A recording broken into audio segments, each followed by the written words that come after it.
House Live. Tiny House Live. Tiny House Live.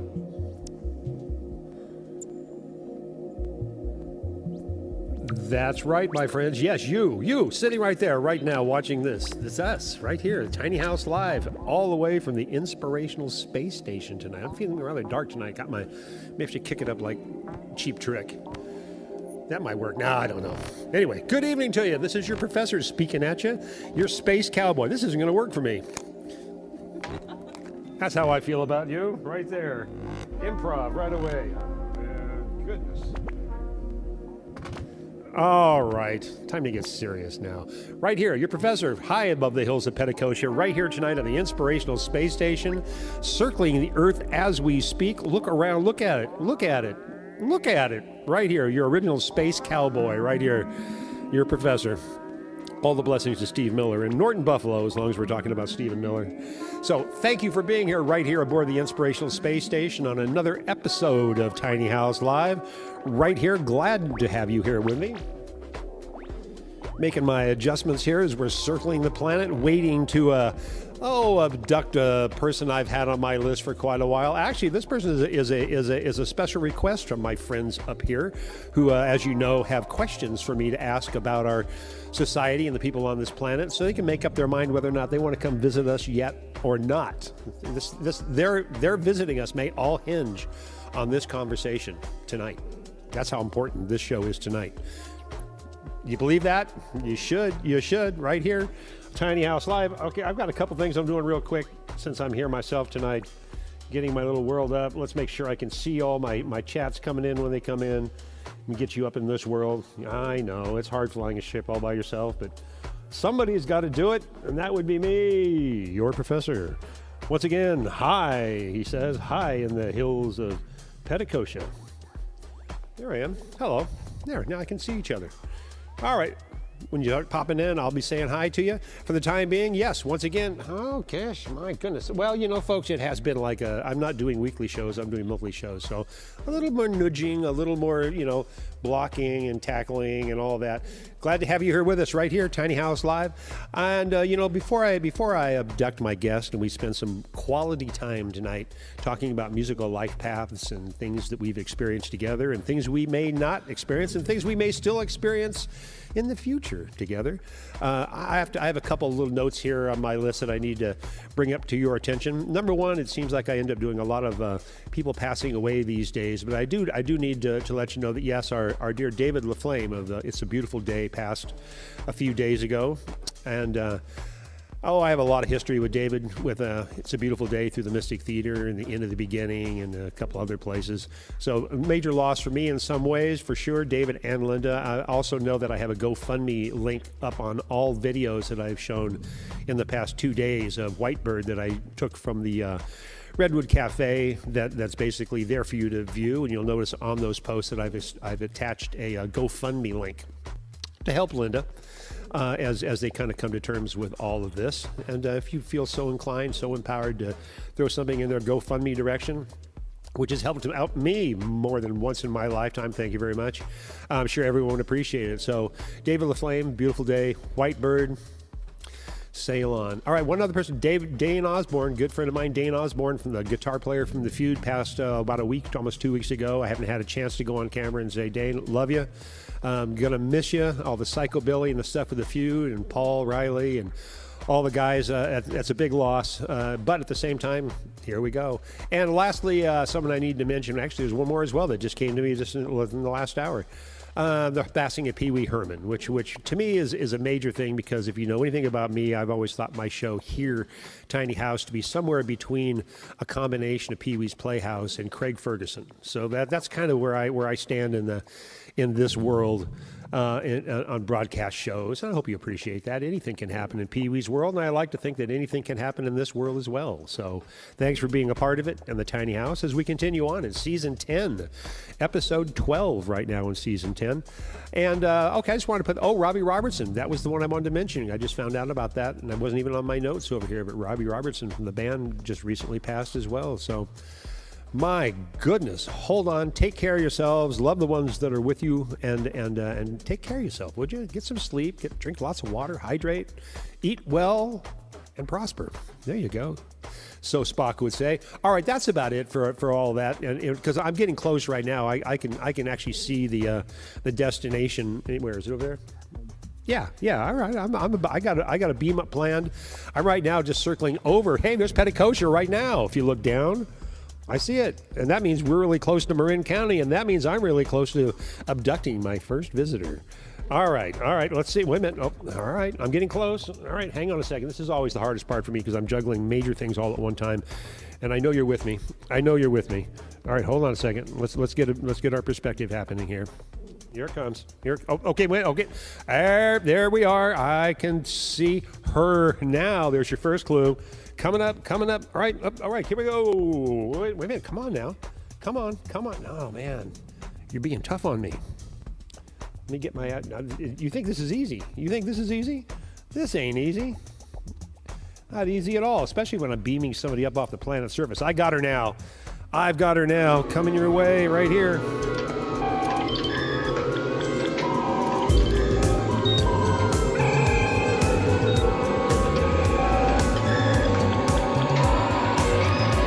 Be a bass player.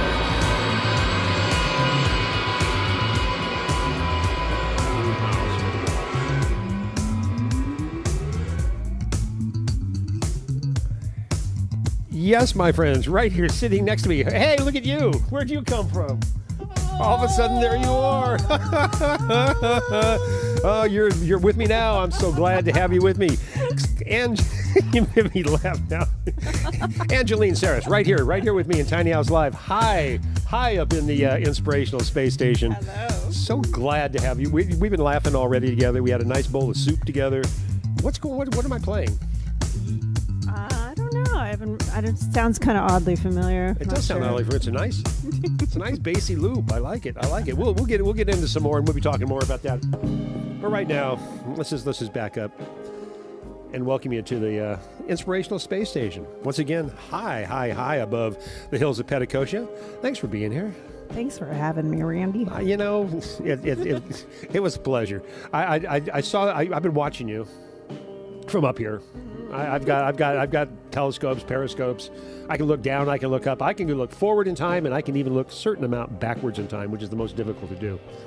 I hope you have some good news for me. Well, I do, because basically I brought you up here, or rather we brought you up here tonight because I have friends who I've made a deal with up here to answer some questions, and we'll be getting into all this later. I just like to forewarn you that there may be people peering in from around us, at any given moment of this conversation, and it's okay. Don't be shocked by it. Don't even be surprised by it, because it's just more activity that happens in this tiny house. And by that I mean, yes, I have friends who've asked us to answer questions, and if you answer these questions correctly, they will better understand our society, and hopefully actually come down and pay us a visit. So you, my friend, you may be the answer to the civilizational question of I'm having a hard time getting my cameras together here. Well, this feels like a very low pressure situation. Oh, it is. Oh, it is. The weight of the world is... Oh, it's not upon you. Oh, no. No, the weight of the world is not upon you. It's more about me right now, trying to get my camera angles in there, because I want to get us deeper into the ship so you can see where we're at and all that. And there we go. I'm almost there. Goodness. All right. There we go. I only do this because basically now they can see us better. Well, that's nice. And hopefully at some point we'll see them better too. But that's not really where we're going tonight. That's all incidental to what's really happening in our world, because they don't want to interrupt our life path. They just want to help. How about that? Okay.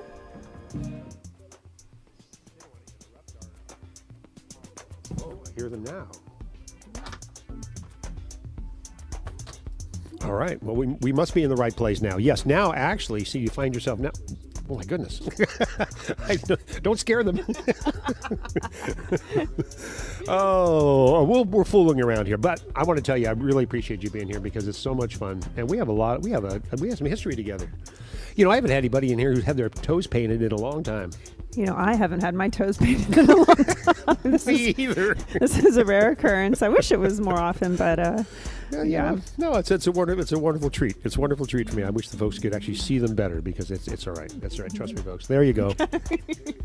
She had no idea she'd be doing contortions in the first 5 minutes of being here, or what to expect in general. Frankly, just can't wait to see where this is going to go. You know, well. I tell you, it's a couple places.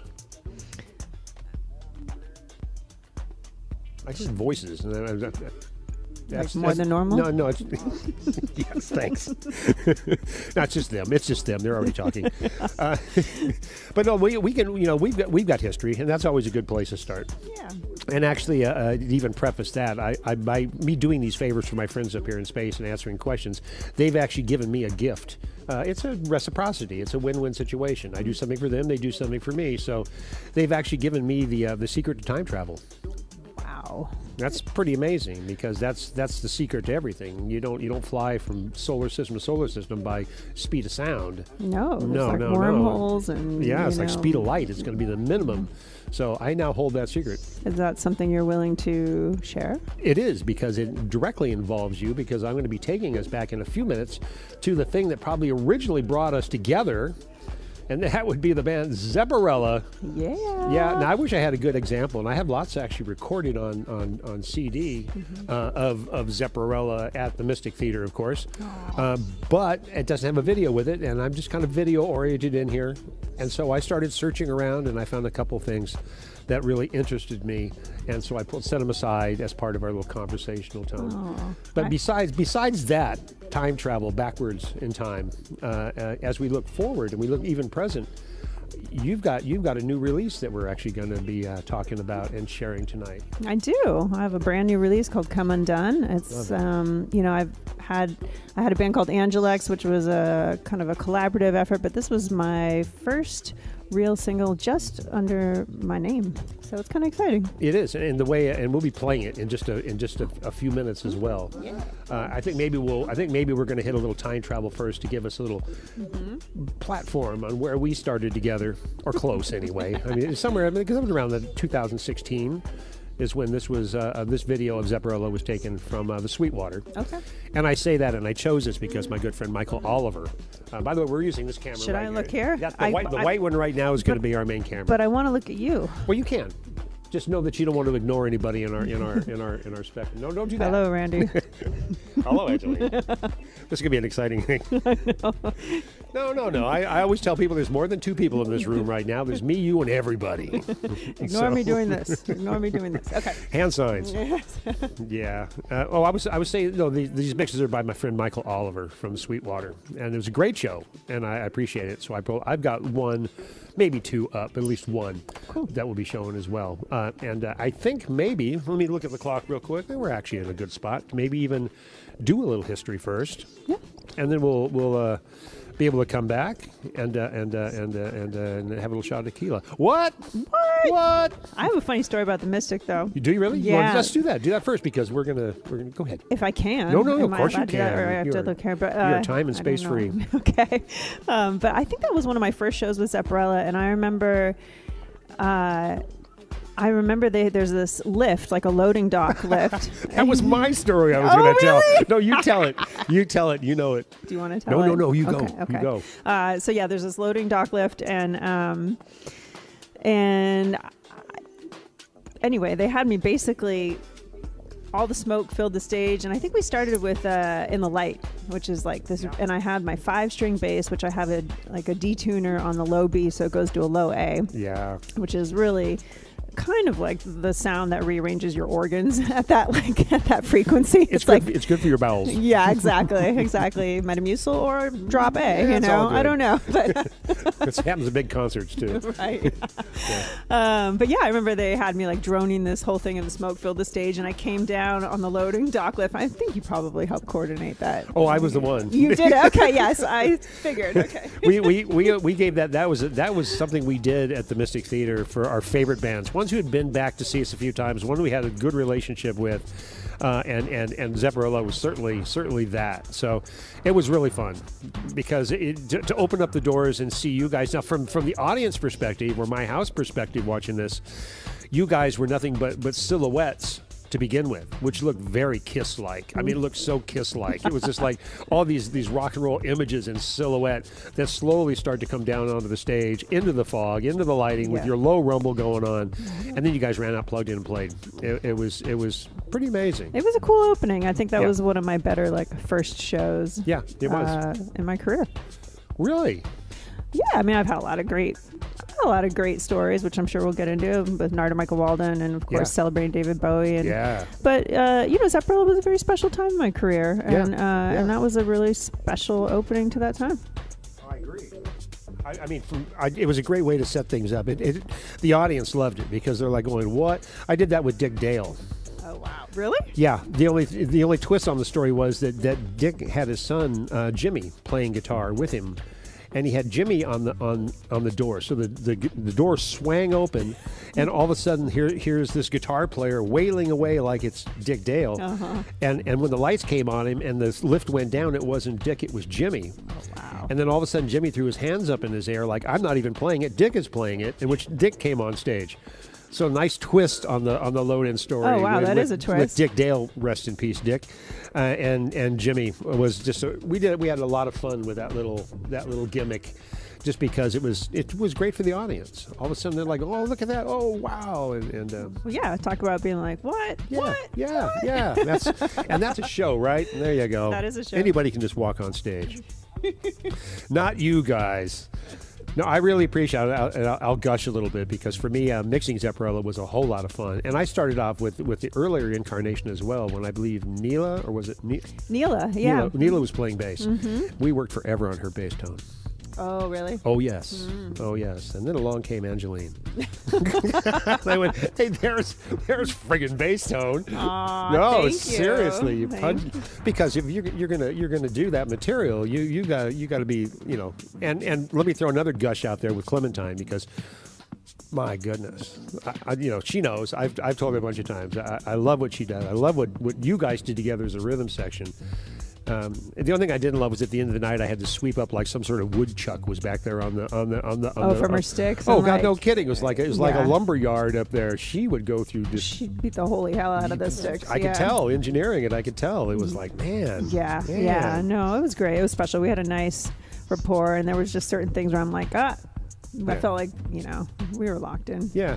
Give us a little update before we play this little back piece of history, and I use my time machine powers to take us back to 2016. Where are you now with the band? Where is the band, and what are they doing? Oh, yeah. Well, just so we're all on the same page here. The band has, I left the band about 4.5 years ago, and it was great. I was in that band for 7 years. It was super fun, and I just felt like I got to a point where I wanted to do different things. I mean, the Zeppelin catalog is an amazing catalog, and I have a huge amount of respect for both that catalog and for the ladies of Zepparella. But I got to this point where I just wanted to have other things in my career. By the time I hit a certain age, I want to be able to say, hey, I've done these other things. And so, you have to empty your cup to fill it again. And so anyway, that was about 4.5 years ago, and they have a new bass player named Holly West now, and at the same time, Noelle Dowdy, who was the singer, oh my God, well, amazing.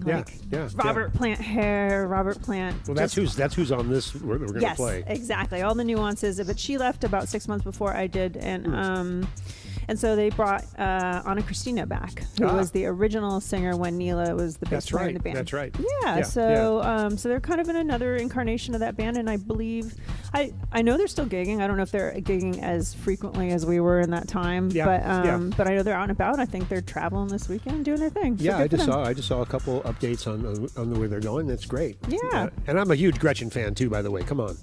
I mean, join the club. No, who isn't? Who isn't? She looks so incredibly comfortable and so just so much the part. I mean, some people just are the part. They just, you know what I mean? They don't have to really try. I've worked with vocalists that are that way. You just go.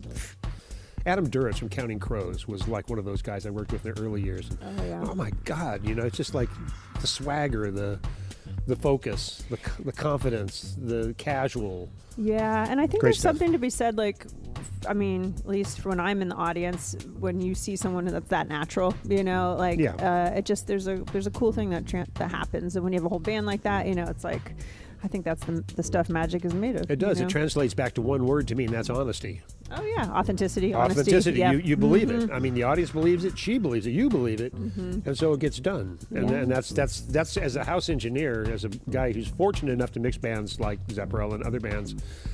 You're always looking for that little nut of authenticity. You go, please tell me you believe in yourself. Oh yeah, You know? otherwise it's a long night for everyone.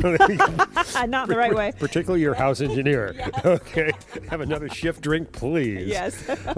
Well, let's. As I mentioned, I now have control over space and time, and that's a great thing for all of us right now, because I'm going to be able to take us back to the year 2016 right here as we. Go back and check. I know, here we go, spinning backwards in time.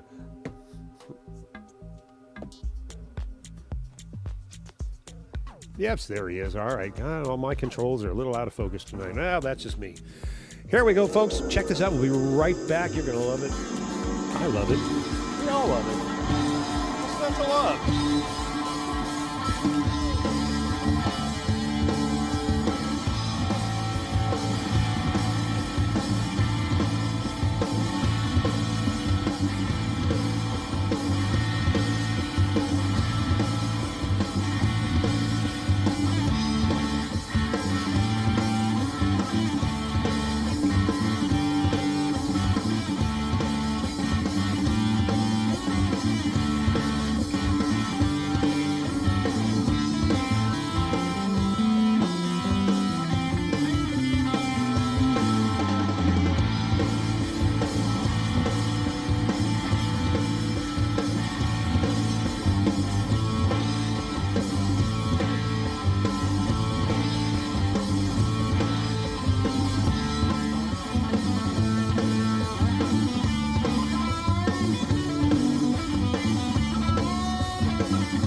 There you go, Zepparella right there from the Sweetwater. And I have to mention that it was engineered by my good friend Michael Oliver, who did fantastic work during that era. Because we were all involved in that era working. Weren't we, Michael? Maybe you'll see this some point. He'll go, yeah, we were. Yeah, anyway, that's great song. God, I love that band. I had so much fun mixing my references, and that's how I look at a tribute band. Let's say a tribute band for lack of a better word, but it's a chance for me to mix the songs that I know and love. And so my goal is to go back and try to mix them just like the original. You know, I did the same with Petty Theft. Just whatever I could do to get closer to the original. You know. Yeah. What's your favorite Zeppelin tune? Oh. You know, I'm going to go old school and say Dazed and Confused. Oh, wow. I know it's an old one, but I think I only say that because it just took me totally by surprise when I first heard it, and I was a very young man in high school when I first heard that, and I went, oh, man. There was just something about, there's something about the whole band that just got me. I mean, once again, it's a great reference. Rock and roll. Great songs. Oh, great man. Catalog. Yeah.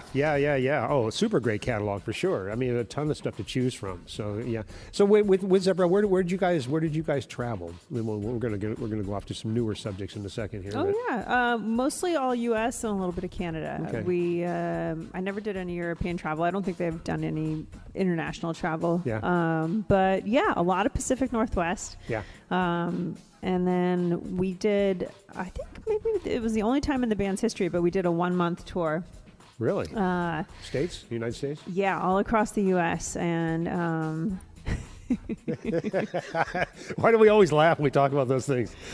Oh, man. My national tours make me laugh, too. Yeah. They bring back 1,000 stories all of a sudden in my head, and I'm going, oh, my God. It was tough. I was actually touring with Ernest Ranglin, and I came from High Sierra Festival. I subbed out the first gig to Anna Pfeiffer, this other bass player. I hitched a ride from one of the musicians from High Sierra they had played a Crystal Bay Casino. Love it. And so that was when I was like, I'm going to miss the first gig of the whole tour. Dropped off at Crystal Bay at like 2 a.m.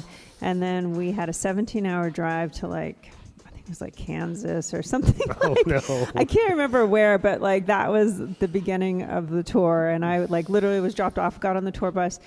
It was a little tenuous that morning, I remember, and everyone was a little tired, and it was a long drive to kick off the tour. And then I think at the end of it, Clem, I think it was something like this particular station had green pumps, which would normally indicate diesel, right? At least that's what we're used to. But and we had a Sprinter, like one of those things, and it took diesel, but this one didn't indicate that. It was regular, so she had put like regular gas in the diesel engine, but fortunately realized before she turned on the car that that's what happened. But it was like 3 a.m, and we're, I think, 45 minutes from our hotel, and it was just one of those things where it's like, you're like, should we be doing this tour? It's like the first month we've had one gig, like tensions are running high, there's not diesel in the diesel engine, and of course everything came fine after that. But it was a pretty rough start to an interesting month. But it was great. Sometimes you got to get the worst out of the way to get to the good stuff. Yeah, get the ghost out of the electricity. But but it was great. We ended up doing all across the country. We went Midwest. We came up and we went down the East Coast, Nashville and all that. Came around through New Orleans and then the Four Corner States and came home. Yeah, I love it. I love traveling. My experiences, too, have been pretty much positive. I've had a couple of near-death stories. Really? Yeah. Oh, yes. Now, did you tour with the band, too, or did you just touring in general? Well, I toured a few years with the band The Mermen out of San Francisco. Jim Thomas. Who couldn't? Three-piece psychedelic surf with no vocals. Yes. It was an engineer's heaven because it was all about mixing drums. Totally. And bass took care of itself, guitar took care of itself, mixed the drums. So that was a lot of fun. And then I spent about almost 4 years with the band The Cardiff Reefers out of San Diego. So we toured a lot of Western states, Canada, and all that. So just fun for me. And then I toured with a band called The Loud Family, Scott Miller. Drove all the way to Rhode Island and back. I've driven to Rhode Island 3 different times in my lifetime. Oh, wow. That's a drive. Yeah, it is a long drive. It is a long drive. But a lot of fun stuff. Like I said, a few near-death stories we won't go too deep into. But I made it. I'm back. hard to have that much travel and not have a near-death story. I'm telling you, Yeah. they just flood into my mind when I start thinking about it. I don't want to go there. Yeah. I've already covered enough death stuff. Right. Oh, I don't want to be one of them. Oh my God. Well, you know, touring's not for everyone. Like No. for me, I love it. Like it's kind of my happiest place. It's the place where I feel the most free. Yeah. It's the place where I just feel like it's so easy because I just have to wake up and do one thing each day, which is play this set of music that, you know, I know and love and whatever band it's with. And like when I just got, you know, I did that 6-week tour with Celebration of Bowie last fall, and it was funny. My good friend he's like, I've never seen you so happy, you know, like this is just totally like you're thriving. So, yeah. Well, we're gonna talk more about that one too, Sure. because I actually have a clip from some of the stuff you've Oh, done cool. with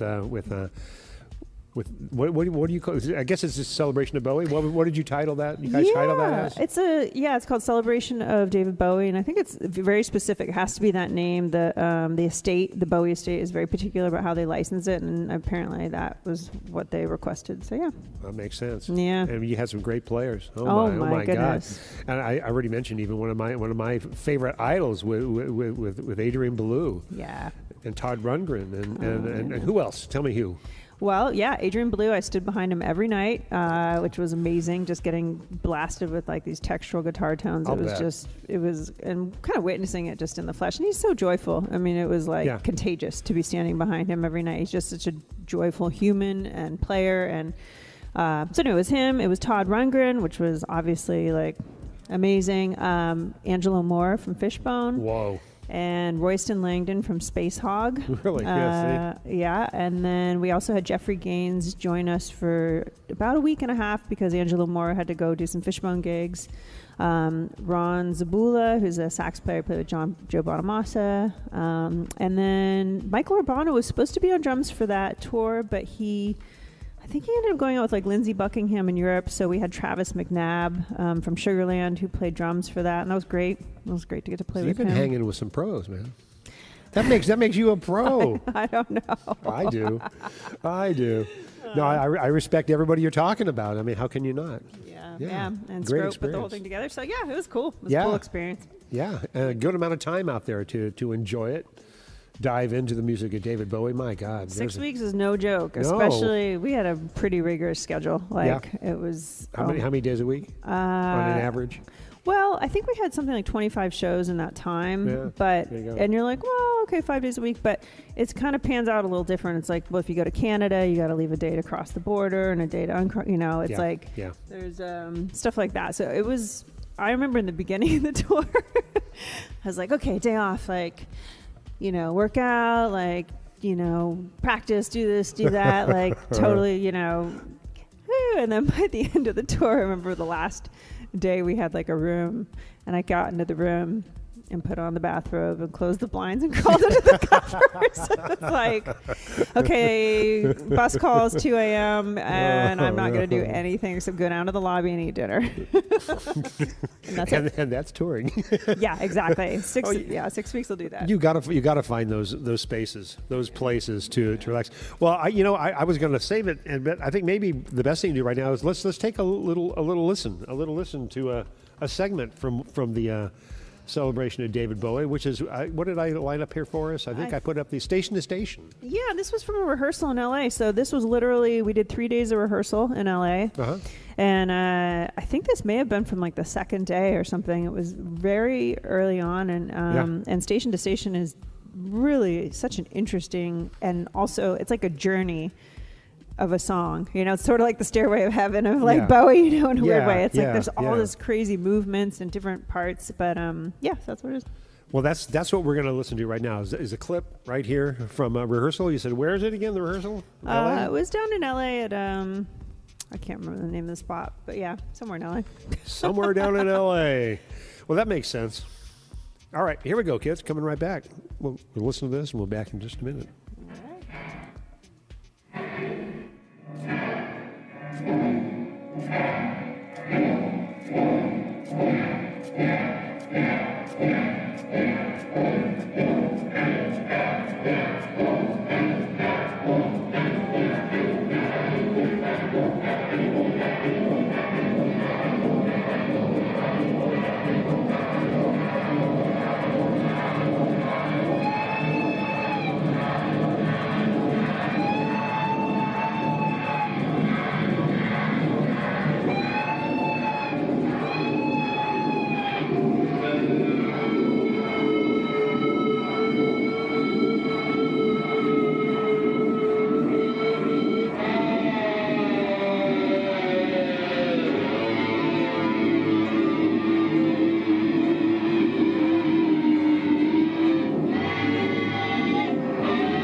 Love that stuff. I love the outside stuff that Adrian does. Was it fun for you? Was it good for you? It was incredible to listen to Adrian every night. It was just like. Did he play the same thing twice? No. No, I can't. I don't think he can. No. I mean, he's such a free form, kind of take it as it comes guy. I really want to meet him at some point, just to. Yeah. He's one of the few guys that I've never passed across. Never. Oh, really? No, yeah. not yet. Not yet. He's very like. He's just very youthful, and his whole like when we hang on the bus, he was usually one of the last people up, like just telling stories, and he told us a lot of stories about auditioning for Zappa and what it was like to play with Zappa, and just a lot of It was pretty cool. It was like, God, the guy's done everything. Yeah, I mean, when you go back to King Crimson early days, that's when I saw him. 3 of a Perfect Pair. Yep. All of the early stuff. I was just amazed with. Yeah, it was kind of intimidating. I think he was laughing because in the first 3 days of rehearsal, we'd all have lunch and we'd come out. And even the first week of tour, it was like I was very quiet. I didn't say a whole lot, and which is a little unusual for me. I can, I can't be quiet, but I can also not be quiet. For those of you that know, you know. But I think I was just sort of flabbergasted. I was shy. I was just sort of like, oh my gosh, I get to make music with this person. So, yeah, I found myself on tour with the Mermen, a band I dearly love mixing, and Martin couldn't play drums, so they called him Prairie Prince. Oh wow! So now I'm on tour with Prairie Prince, and it's just like what an experience that was, because another guy that's just like, what a gentleman, what a nice guy. I mean, he was just the most relaxed guy on tour. Sat there with his laptop working on stuff, writing stuff as we're traveling, little stories coming out. And it was just like an amazing, amazing guy. And he's been out, of course, with Mark Caron, who you're working with tomorrow. I am. And with the whole Pink Floyd thing that they're doing, the Gilmore Project. Mm-hmm. Yeah, he's been out with that. And I actually am really bummed because they played the Regency. I think they closed their whole tour at the Regency, and I must have had a gig because I missed it. And I was like, but they're going back out in December, I think. Oh, good. Yeah. Good. Because Scott Guberman, who I play with a lot, he's on that gig too. Yeah, I like Scott. Actually, he checked in earlier, not on the show, but to the poster that came out. So he knows we're talking tonight. Whether or not people see this live with us in the moment or live afterwards, it's all good. It all lives here on my ViralMediaArt YouTube channel, and you can check him out anytime, right here, day or night. Yeah. I love Scott. Scott's been one of my favorite people to play with because he has his own band, and he's just I don't know, he's an incredible player, and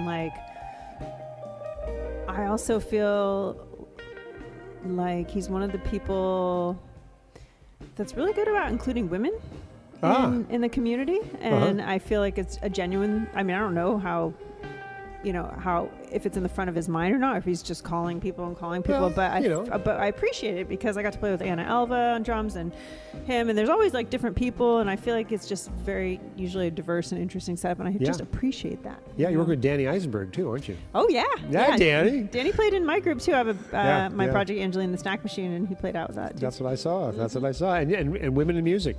Yes. You've been busy, haven't you? I have been busy. Yeah.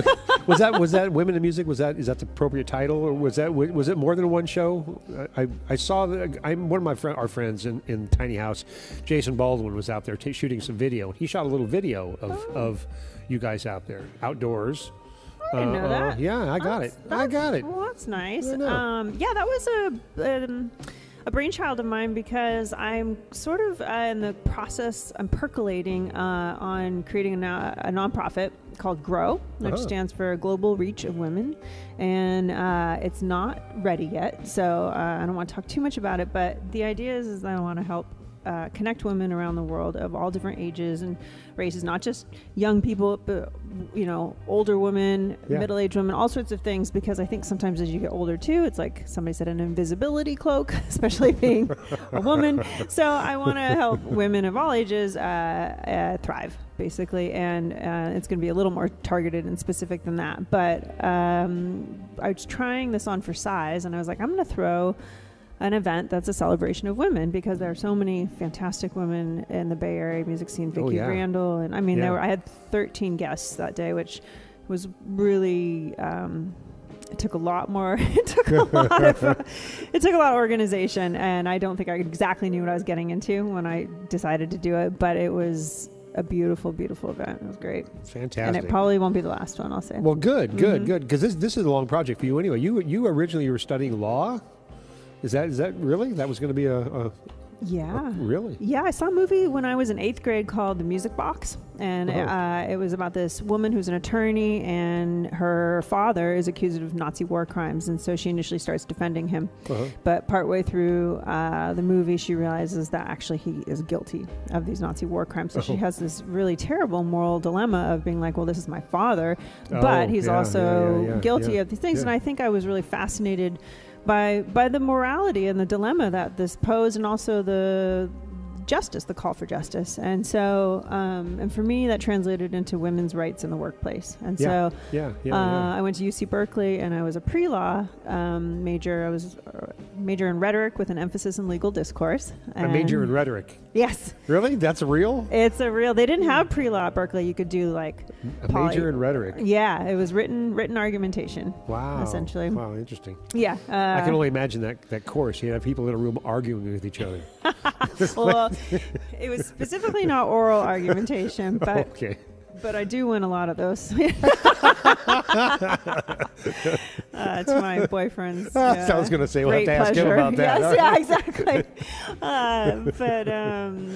So I was and then I had an epiphany. So the whole time I was always playing bass. I played bass in high school in the jazz band. We played on cruises with Roy Hargrove and Joe Henderson and Les McCann. And you played with Les McCann? Well, I played on a cruise ship. That works for me. Not with him, okay. But our jazz band would tour around, and we got to play alongside. Wow, like these that's people. amazing. Yeah, no misinformation there, but it was cool. We had a great jazz band, and so I was always playing bass through college, and then but I was a hobbyist. Yeah, always electric bass? Or did you play stand-up as well? A little bit, but mostly electric. Yeah, I do have an upright now. Can you play fretless? Yeah. Yeah, I have a Padula. I actually have a Fender and a Padula fretless, and nice. I have an electric upright by Warwick that I got to design. Nice. And I have an acoustic upright, a Shen. Nice. Yeah. Mm-hmm. But yeah, anyway, I had an epiphany one day, and I was like, I don't think I'm supposed to be a lawyer. I think I'm supposed to be a bass player. And I was terrified of that epiphany, so I promptly ignored it. But but I was a senior at UC Berkeley, and so I graduated. But I put off going to law school. I was like, this is a $300,000 decision. I should probably be a little sure about that. And so without getting into a very long story, but my path took me to music about 3 years later. It came full circle, and that's when I started playing bass professionally. There you go. Sometimes you just know.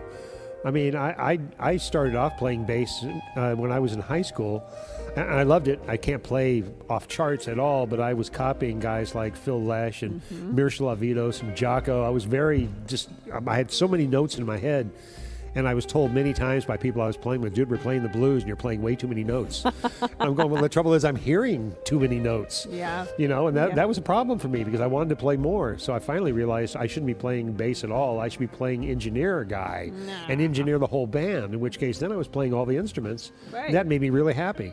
So I could set it all aside and kind of went toward engineering instead. That's cool. That's an interesting jump, because it's funny. It's like, it's true. As bass players, our job is really to hold down the low end. But then you have people like Jocko and people like Phil who don't hold that position all in their band, yet the band has its own flavor. Yeah, and I appreciate that. That communication is what I really enjoy about music in general anyway, is having that. So, I made that transfer and never really looked back. After 40 years of engineering now. So I'm really glad that you made that transfer. Well, I am too. I'm glad you stuck with the bass too. Otherwise, we wouldn't be here right now. No, it wouldn't be, would we? No, it wouldn't be no good. No. Well, you know what? I think we actually have a purpose here tonight. Oh. And it's not. No, it's not. No, it's not. No, it's not you yet. Not yet. It's still Angela. I'm sorry. They're chiming in on me. And are the voices back? Yeah. No. They are. They're insistent. But that's not what we're gonna do right now. Let's talk about Come Undone, and let's get into that one, and then we'll play your. Okay, they've arrived. They're just making their presence known. It's all right. You guys wait until after we get our business out of the way. and then we'll take care of your business. 'Cause I'm ready. I'm ready. I'm ready. The government was right. You know, the government's. We're learning more all the time. If you're staying up on of the congressional hearings right now of the UFOs and the APIs, that's what I'm referring to. I'm very much into that. I've been researching a lot. I've heard the whole congressional things. I'm the guy. I'm up there already. You'll have to fill us in. I'm already out there. No. Many people know that about me. I am filling you in. That's why we're here. Okay. But we're not going to go there yet. I know they'd like me to be, but they're going to have to hold off and wait because we have important business tonight. Let's preface. Let's talk a little bit about "Come Undone." Then we'll play the song. So where did the idea come from? Where did the song come from? Where did all the players come from? Okay. Well. There's a lot of questions there. But, shocking, but a baseline. No, there's a specific technique called double thumbing that Larry Graham coined, yes. and I love that technique. And I also would, when I shed at home, I practice all sorts of things, and I was working on my double thumbing technique, and I was actually working on octaves, like 16th note octaves, with this, just kind of moving around the bass, doing all sorts of stuff. And then sure enough, as it happens, that led to a riff. Yeah. And that riff is really what makes up the verse and the intro of this song. So it's a double thumbing riff. And so that's where that came from. And then in terms of the content, did you write the lyrics? I did. I wrote the lyrics. I wrote the melody. I wrote everything. I just hired the musicians because I do background vocals, but I don't feel like my vocals are the vocals I wanted to hear on this. And so I wanted to hire the pros, and but yeah, I wrote all the parts, and the lyrics are really about, it's kind of a timely thing, especially with the release of the Barbie movie and all this, the Me Too and all these things like that. But it's really just about my experience, and also not just mine, but the collective female experience of being in a male-dominated industry. And I just did a show with this drummer, and I won't say any names about anything because I don't want to, say anything that she wouldn't want the world to hear. But she was talking about working for an incredibly well-known, male musician, and he made comments, on tour about, wanting to see her hair on his legs, and all just things like that. And it's like and by the way, this is run of the mill. This isn't like an exception. I have these stories. She has these stories. Every woman that I know has these stories. Backroom tour stories. Yeah, exactly. I mean, everyone has these stories, but there's a certain element of just like, oh my God. I think at the end of the day, sometimes you do just want to show up and be able to do your thing, and it gets a little frustrating and tiring. And so this song is really just, it's a playful song that's just saying goodbye. The chorus is middle finger high. It's like saying goodbye to the outdated ways the world perceives women, and in a celebratory fashion. I'm not here to like nail anyone to the cross or anything like that. I just want to say, hey, like, we just want to play. We just want to like be able to show up and do our thing. That's all. So really the story's about that, but it's trying to do it in a way that's not like too preachy or anything. When I listen to it, I've listened a bunch of times now because I prepare it for the show and stuff, but it's topical to me. It's right on point with what's going on with current music. I mean, it's a good style to be in, it seems to me. And actually, I wrote it down. I forget I had it close, but the tracking numbers on the views of it on YouTube is incredible. Something like 34 or 35 grand last time I looked. A week or two, that's pretty darn amazing. And I know I'm always watching numbers in my own world here too, but that number there is pretty that shows people are watching and paying attention. It is. It's funny, I have to be perfectly honest. Like, I grew up listening to a lot of jazz. I didn't get into rock music until my early 20s. That's not totally true. I listened to Red Hot Chili Peppers and Beastie Boys. That was my first concert and all sorts of things, but I didn't start playing rock music as a bass player until my 20s. And so, and I've always had mixed feelings about pop. Like, I like some pop. I wouldn't say I'm a pop music fan by any means, but some of it. I do too. Yeah, I mean, but I feel like it's like a guilty pleasure thing I kind of have to dance around when I talk about it. So for me to write a song that, this is a funk tune, and it's a retro tune in some ways, but it's also poppy. And it was really hard for me to come to terms with it, almost to the point where I didn't want to release it. Oh, really? Yeah, just like that. I think a lot of artists where it's like... You get kind of tunnel visioned in your own process. And sometimes that's almost self-defeating. Well, absolutely. Every artist is so hard on themselves. And I think, too, when you're... Like, for me, I'm at the beginning of releasing my own music. Yeah. And if I had 20 songs out that people could say, oh, we have a more composite picture of what Angeline sounds like, and this is one piece of that picture. That to me is a safer place to be. But when you're releasing your first single, you know, you want it to be your magnum opus, you want all these things, but you're also like, this is part of the picture. It's not the whole thing. And I think it's hard to sit with that until you get your next single out. And the good news is I have 3 more in the bag that are almost done. Good. They're getting mixed. One of them's getting mixed right now. I have one more thing to track. But you have a release date just kind of out there for it yet? I don't have a specific release date, but it'll probably be in about a month and a half. Oh, really? Mm-hmm. Well, wonderful. Maybe I can coax you to come back and we'll do. Because we have other things to talk about too. I'm sure we do. Oh, I'm sure we do. Well, let's. I've already got this queued up. Let's lean into this. Okay. And enjoy it, and we'll come back. By the way, I'm going to probably need some help with the copyright clearances on this, because even the ones I put out there with the little ad that I made for you were triggered with copyright issues. For me? Yes, for you. Somebody's covering your bases for you. So, which is good. That's a good thing. Somebody's copyrighted your work for you. If you haven't, somebody's done it for you. Oh, wow. So that's all right. At some point, I have to wave my hand and say, no, she's a friend. She was on my show. I have her permission to use this. Wow, that's so interesting. I'll have to I know. look into You didn't that. know that, did you? No, I did not. Yeah, they and I get those. I deal with copyright issues all the time on live broadcasts, particularly. That's why I don't do live broadcasts on Facebook anymore, because there's a waste of time trying to get copyrights past Facebook. Oh, yeah. But on YouTube, they're much more forgiving, because they realize things like this go on, and we're sharing information, and that's how good things happen. Right. So let's do that. You ready? Okay. All right. Come Undone right here. Angeline Saris right here on Tiny House Live. High above the hills of Petticoat.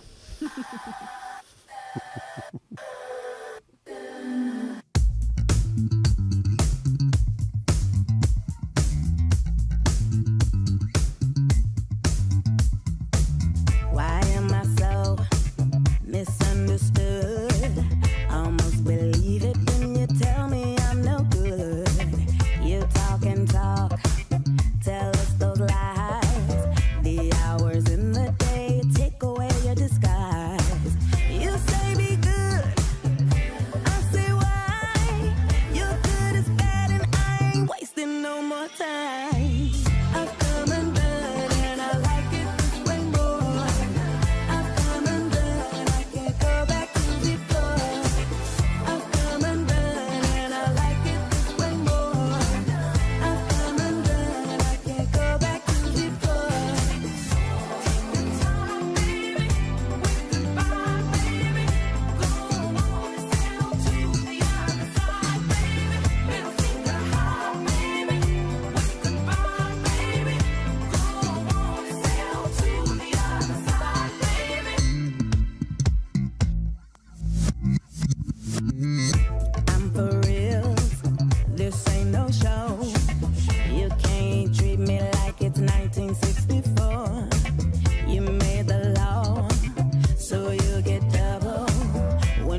Angeline Saris right there. Come undone. Where am I here? Hello. You are here on the high above the hills of Pentecost. We're laughing, we're talking, we're having fun. Sharing stories in between stuff. I hope you enjoyed that. I love the song. I love the song, and I hope you get much more play off it, and that it's a good introduction for the other things you want to do in the future. So, what is this? Are you envisioning other mediums of music in there? I mean, this is kind of an R&B. We'll say pop, funk. What else is interesting to Angeline? Well, the next single is like if you paired the Beastie Boys. It's got like a super fuzz bass, octave bass thing going. I love the Beastie Boys, by the way. Is it that aggressive? That kind of chunky? That kind of beaty? Yeah, awesome. It is, and it's got it. this super driving vocal. As it's cool. We got Gary Novak on drums, and he's murdering it. He's just crushing it. And I had Mingo Lewis Jr. Oh, Mingo. Yeah, and Mingo come in and do percussion maybe a month ago, and he was like, "Who's on drums?" And Mingo knows drummers. Yes. Mingo's a great drummer himself. Exactly. And I was like, well, so it's pretty fun. And we have Kevin Wong on keys, and he just takes a really ripping solo. So it's a fun track. April Grisman and Amber Morris came in and did vocals on it. Good. And good. So, yeah, it's really different. It's not at all like this last song. That's great, I think. I think it's fun. I mean, people, Yeah. I don't know, I'm sure, I don't know. I'm just like, at this point when I think somebody at my level, it's like the important thing is just to release, just to be you. I mean, probably at any level, but it's also like, just do the thing and I'm not going to worry about it. That's true. That's what people notice anyway. Once again, it's honesty. They'll appreciate what you're putting out there. And I think the song frames you really well. I mean, not as the vocalist, but what about that? I mean, there's so much going on musically and in that song, and visually, it's great. It's a nice thing. Well, thanks. Who did the visuals, by the way? Who did the video production? Yeah, Nino Fernandez. He's out of the East Bay, and he is incredible. He's worked on some really great stuff, and he was just fantastic to work with on this whole thing. Awesome. That really makes a huge difference. Yes. I enjoy doing videos for bands. I always have to approach it in my own way. It's hard for me to take a song. I have a lot of people ask me to do some sort of video for their song, but if the song doesn't make sense to me in a story way or in a theatrical way, it's really hard for me to wrap my head around it. So I can't always say yes to things. It's just like it has to fit what I do to make it good to me. And if it's not good to me, I don't really want to be doing it. I understand that. And he brought some perspectives up to me that I wasn't unaware of. Like, he's like, well, do you want it to be a narrative style video where there's like a story and a point and all this? Or do you want it to just be visual eye candy? Or do you want it to just be like a band in a room, which was my initial thing. I'm like, let's go down to like 25th Street and just record everyone in there. And he kind of talked me into doing something a little somewhere in the middle of all those three. Well, it's good to combine them. Get some great live footage of the band playing, then spice it up with some visuals in between. Rides on boats, things like that. I'm on a boat. I have a funny story about that, actually. So first of all, the Jag, the E-Type Jag, I love classic cars, and I have this fantasy that at some point in my when I retire, if that ever happens, or when I get a little older, that I'll be able to work on classic cars, and I'll learn that. Yeah, I love classic cars, and maybe I'll be a collector. So you watch the Mika car shows? Sometimes, yeah. Yeah, okay. I just make sure we're on the same level here. I am too. I do too. I can't buy any of them, but I watch. Exactly. That's exactly. I know what I want. And I actually want to start this thing called I don't want to get it, but I want to start this thing where it's like Angie's Garage, and like we come in and we talk about fixing cars, but then I have bands play at the beginning and the end, like in this kind of little dingy corner of the garage, but like cool bands. Yeah. And I also have this other idea where I want to collect. I mean, I love El Camino. I love a Chevelle. I love all these sort of things like that. Those are two of my favorites, by the way. Oh, really? I've actually had an El Camino, and I want a Chevelle Super Sport. You want a Chevelle Super Sport? I do too. I want to. They're small, man. They're small. They're beefy. They're meaty. They're small. It's not like the big. The Chevelle small? Yeah. What you think? Or am I thinking of the Chevelle? I'm thinking of the Chevelle Super Sport. I don't know. When did this turn into a car show? Yeah, I know. Well, anyway, this other idea, though, I'm going to say, if you have a gremlin or a pacer. What? I want to get a gremlin or a pacer, but I want to drop like a big block engine into it. And like, I just want to like. I'll race you with my Corvair. Yeah, we'll totally. Exactly. I kind of want to have a collection of these cars that are like, you know, like a Pinto.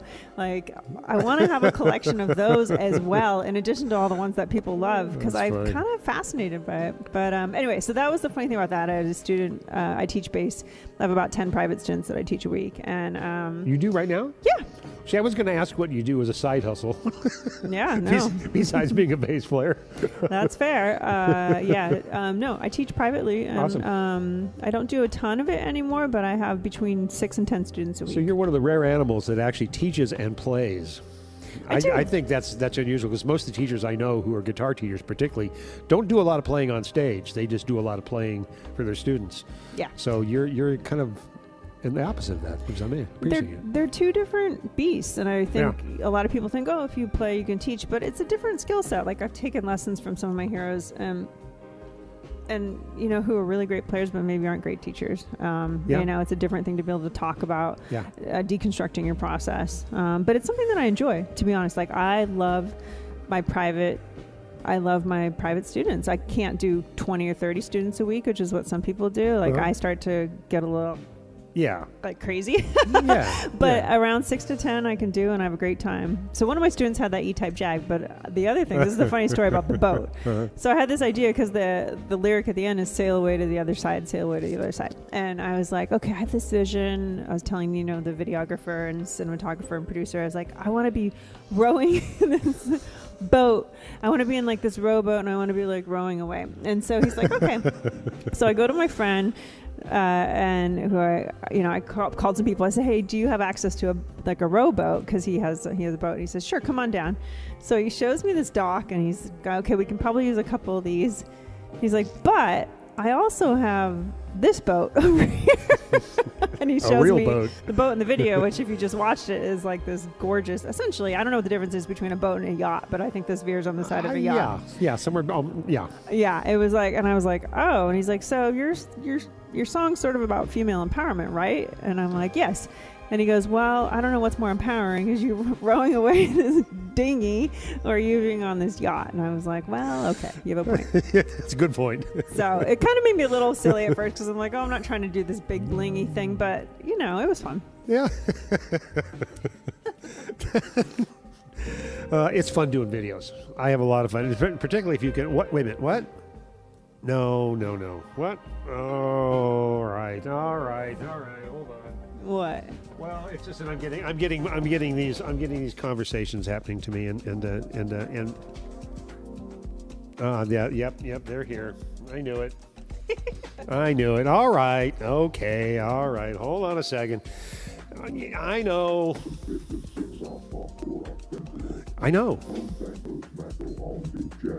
I'm trying as quick as I can. Just be patient with me. I know. This isn't easy, you know. You ask me to do you favors. I come in here and I do what I can for you. That's exactly what I'm up to. What is going on right now? I'm not really sure. Oh, see? That's what I'm telling you. They're here. Oh, I knew it. All right. Well, it's your turn, you guys. It's your turn.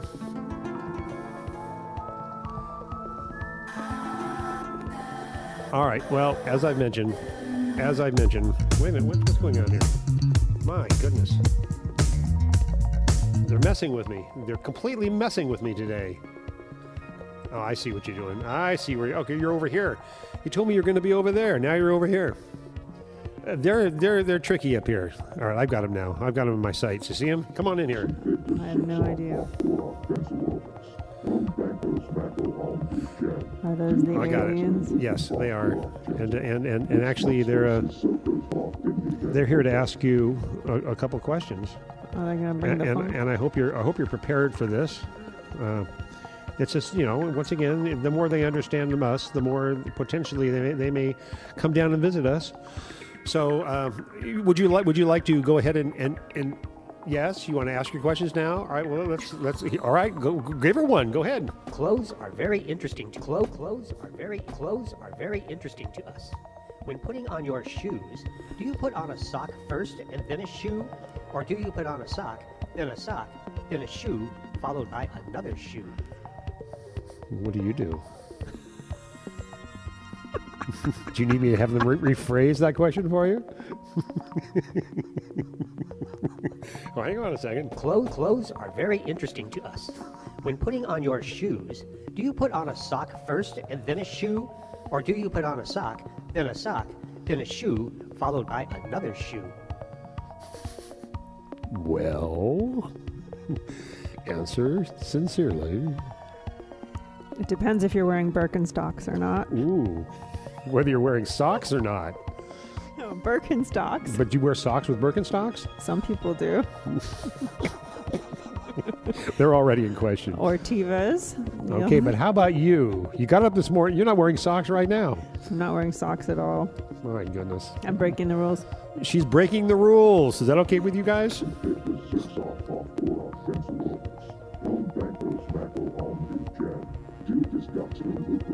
I know. But she's unusual, and that's why you wanted me to bring her up here in the first place. You didn't expect to get all the same answers, did you? Really? Where are you guys? You still there with me? There you are. Humans have an interesting relationship with the animals on their planet. Humans have an interesting relationship with the animals on their planet. Some more than others. Do you have an animal guide? Yes.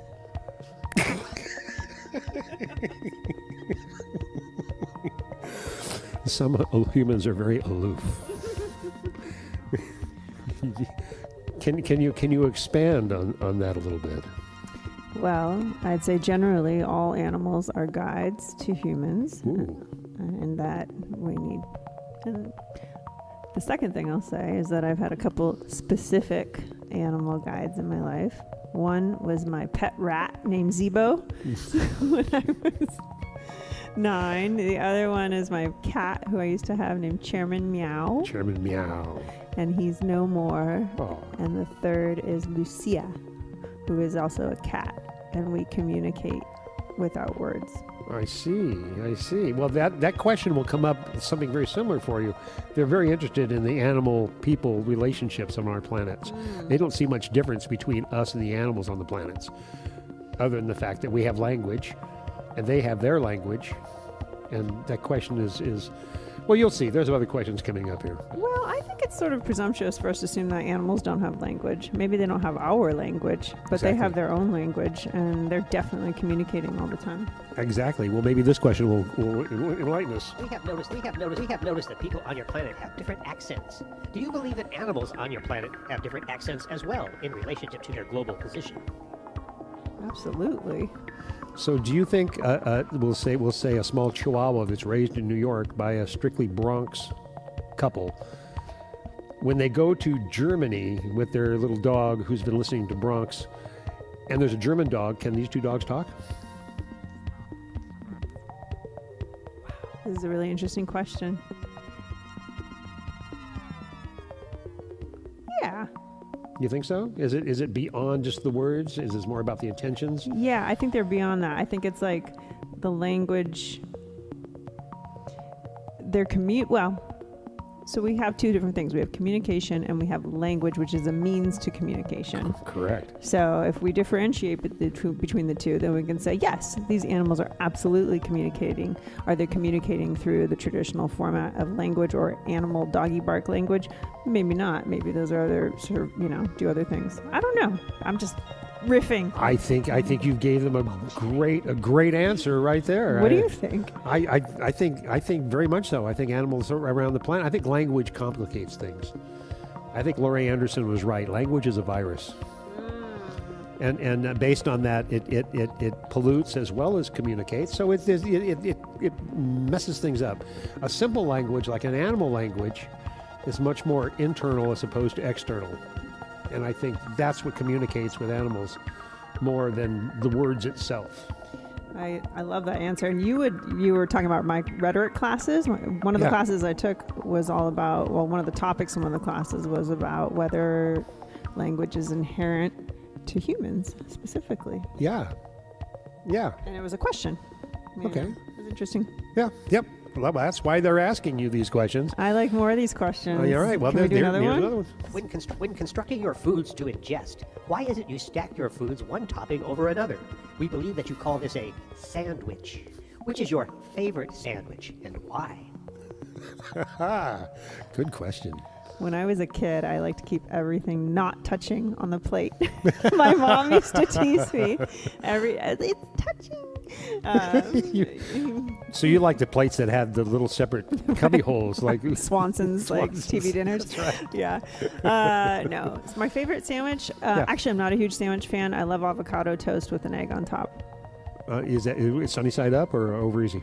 Over medium. Over medium. So you don't want the yolk too runny.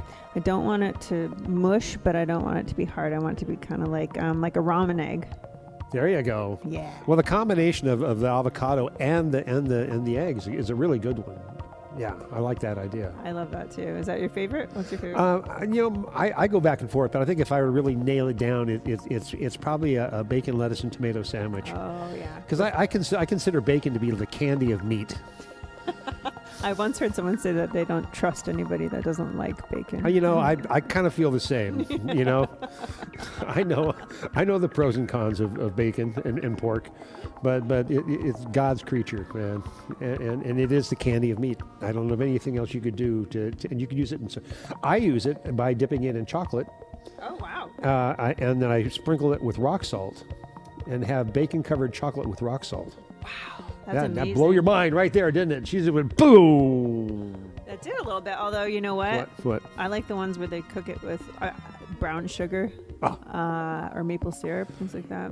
I make a really good bacon chutney. Bacon jam. Bacon jam, onions, brown sugar, molasses, coffee, dark raisins, onions, and you just melt this down into. There you go. You melt it down into. That was the sound of things melting right there. Yeah. I like that.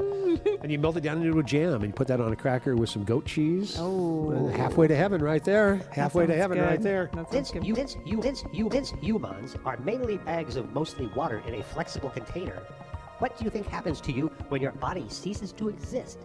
Please explain. Well, the bacon chutney that I've ingested has a radioactive half-life of about 40 million years. So after that decomposes. I think the bacon's already cut about 10 years off my life, but it's all been worth it. I have no regrets. Oh, what happens after these sacks of water? Yeah, what happened? Because in Star Trek they referred to us as mostly bags of ugly water. Ugly water, really? No, ugly bags of mostly water. I'm sorry. Let me go back, get my terminology correct. Right. Star Trek, yes. Ugly bags of mostly water. Right. I can see that, but I don't consider us all ugly. I know. Certainly not you. But. Oh, gosh. I don't know. I think, What happens? Angeline's not here anymore. What happened to her? Well, I definitely think we exist out. I think our egos die. And essentially, that's the sound of the ego dying. That was it. They're flying by. No, I think we're all quite attached to our humanly experience here, and both the pain and the suffering and the good stuff. But yeah, I think we're all made of stardust. There you go. And we go back to where we came from. They really like that. Yeah, you just made huge fans talking about us being made of stardust, because that's exactly what he'd be telling us right now. So good call, good answer on that one. And that's an important one for one reason or another. All right, what do we got here? We estimate there are over 8 billion people on planet Earth. Is there someone that you think we should meet first, and why?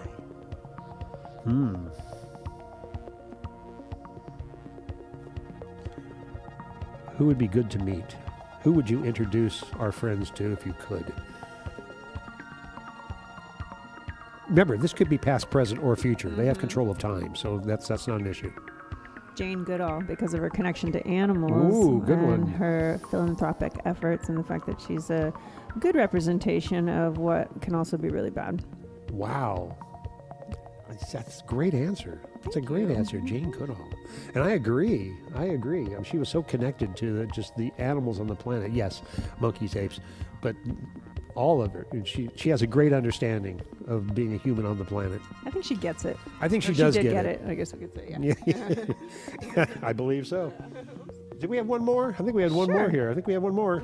We have noticed that people on your planet have different accents. No, that's. I'm Do you sorry. believe That's that we have not noticed the that people on one. your planet have different accents. Oh. We estimate there are over 8 billion people on planet Earth. Is there someone that you think we should meet first? We did that. Where are you guys? You're being redundant. Did they already ask all their questions? Maybe they did. Having this distinct feeling of deja vu. Oh, I know. But I think we've given them what they ultimately they need from us.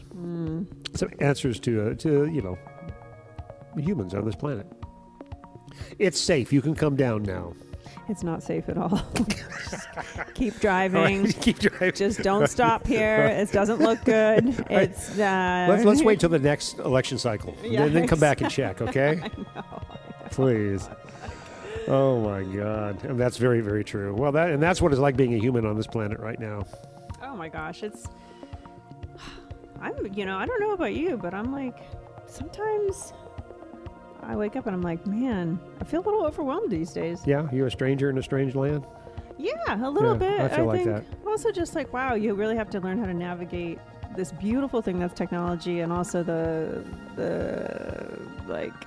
too much information all the time kind of thing, Well, that's certainly something we all struggle with in this society, is too much information, and I think I'm a little guilty of that as well.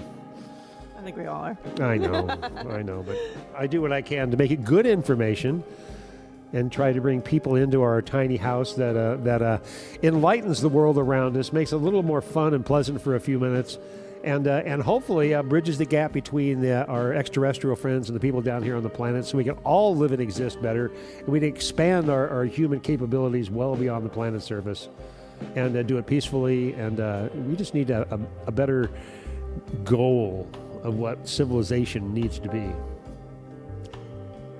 I think we just need more. Yeah, Yeah. we do. Yeah. We need more people to agree on that goal. Yeah, I'm kind of tired of separating ourselves so much. This separation and this separation. The more we separate ourselves, the further apart we get. And that's just my theories. But the more we pull together and realize we are the same, the sooner we'll get to what we really need to be doing, right? Right. Right. Let me ask you a question. Oh, okay. Have you had any visitations from our friends? I have one that really turned my little world around to where I realized it was more potential. We all hear stories, but no, I walked out my front door in Santa Rosa one evening and I saw 3 lights coming toward me.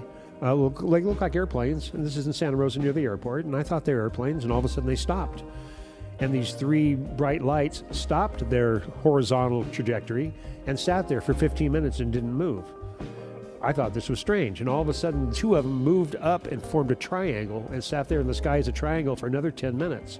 I got my camera, I took pictures, and as I was taking pictures and calling friends out to come witness what I was watching, 2 more came in on the same trajectory, horizontal, and joined the other 3. There are now 5, and they all of a sudden, after about another 10 minutes, about a half hour worth of watching, all 5 went straight up in the air and disappeared. Wow. So yeah, and there was a quiet night. You could see, and I took pictures and photos and brought them closer, and I could see what they were made of, what they look like. It's spinning wheels of colored light, and arriving in 3s, and then disappearing. And there were all kinds of sightings around Sonoma County. I followed it up with doing some reports to the appropriate sources, and I wasn't the only one who made reports of the same sightings. And I called the airport, and they had no idea what I was talking about. Well, at least they claimed that. It was over the airport. You think they would know this is going on, but they wouldn't. They didn't say anything. So yeah, I have, and I've had a couple interesting things like that in my lifetime that may go, yeah, the possibilities are there. I definitely, as I mentioned earlier, I believe in everything. I believe in everything. That way, the possibilities are endless to me. And if I'm wrong, I'm wrong. I have no problem with being wrong. Somebody can show me I'm wrong, and I've learned something by being wrong, which is where I learn more things correctly anyway. So I tell my students that all the time. There you go. I think this is how the part goes. I'm like, oh, it sounds right, but I could be wrong. Let's try. In jazz, there is no mistakes. There's only missed opportunities. And only jazz? No, anywhere, frankly. And you play it more than twice, it's intentional, right? I mean, don't ever make a mistake. Just repeat it. Yeah, I don't know if that one works in life so much. No, it certainly doesn't work in life. Well, my friend, I'm looking at our clock here. We've met our goal of our time together. Did we go over? Well, I usually run shows about an hour and 15 minutes. That's what I okay. say. And we are now at an hour and a half. Uh-oh. No, there's no uh-oh. We're not regulated by time and space at all, much less our friends up here or the people down there. So, no, this has just been quality time hanging out with you, Angela. Aww. Angela, you can't call me that, though. I can't. I can call you Angel. They can call me that. Angie? Okay. Angie? Angie's okay. Is that okay? Angie, Angel, Angeline. Angeline. Well, I like Angeline. Well, thank you for having me. Oh, this is fun to hang. He makes really good, like, chicken. What did I make you? Stewy. Yeah. What is it? Well, I'll probably put a picture of it out there later since I like to take photographs of food. But it was kind of just a chicken soup. But a friend of mine just came back from Italy and brought me back a whole bag full of spices from Italy and real Italian spices. So It was fantastic. I kicked it up with those. bone broth and oh my God. real bone broth. Feel fortified. Mushrooms, onions. You gonna take some home with you? Yeah, if you let me. I might let you out of here. I'm not sure. If she never shows up again, you'll know where she was seen last. Tiny House Live. People disappear all the time. Don't worry about it. People just assume they straight up. She was abducted. That's why. You didn't expect to see her again, did you? All right. Well, I love you for being here. Thank you for being just so joyful. And really, honestly, when I said, you want to do this? You go, yeah. So that means a whole lot to me. You get it. You have a good time? I had a fantastic time. Randy and I met like 10 years ago, maybe a little more now. I don't know. I guess. Yeah, but I mean, amazing human, duh. Like, just fantastic human, like, always puts a smile on my face. And, you don't forget that in life. Oh, yes. So thank you. You're sweet. Oh, you're more than welcome. And thank you for bringing your joy and wonderfulness into our little tiny world. Well, my friends, I guess it is that time then. Let's do our best to take care of one another and spread that love around. And oh, you know what? Oh man, I forgot to tell you something. I beamed you up here, but my beam down isn't working so well, so I can't beam you back down to the planet's surface. You're going to have to jump. Is this the woman who fell from It's fell to very earth? close. Since you're doing the David Bowie Yes, tribute, exactly. I figured this woman should fall to earth. You see, you understand. So if you don't mind, I'm going to ask you as I maneuver ourselves over to this other part of the world here, to approach the cockpit door that will open up out into outer space. And when I give you the signal, just go ahead and jump. Okay. And the beautiful thing is when you will land right back in your house where you'll be shedding, both. I think you do both. Hopefully shredding. And the amazing thing is when you beam back down there, you will not even be a minute or two out of sync. You will arrive back exactly the same time as I beamed you up here. Wow. But so I lost no time. You lost absolutely no time, but your life will be enriched by this event. I've been hanging on the edge of a wormhole with Randy the entire evening, and now I'm gonna let you jump. Are you ready? I'm ready. All right. Hang on. All right. All right. It's time.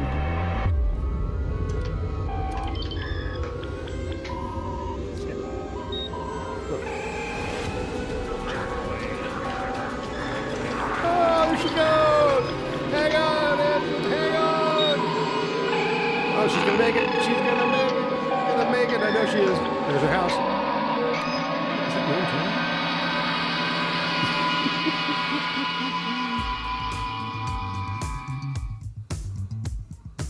Well, I would say that's another successful adventure, a successful mission that we've all had on the Inspirational Space Station. I thank you so much for being here. Tammy Bell, hello, dear. Tony, great for you to join us. Thank you so much.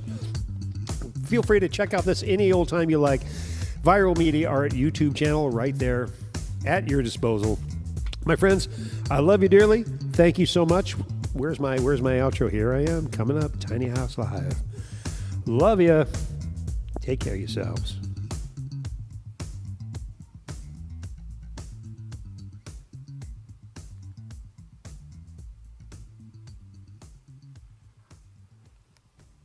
All right.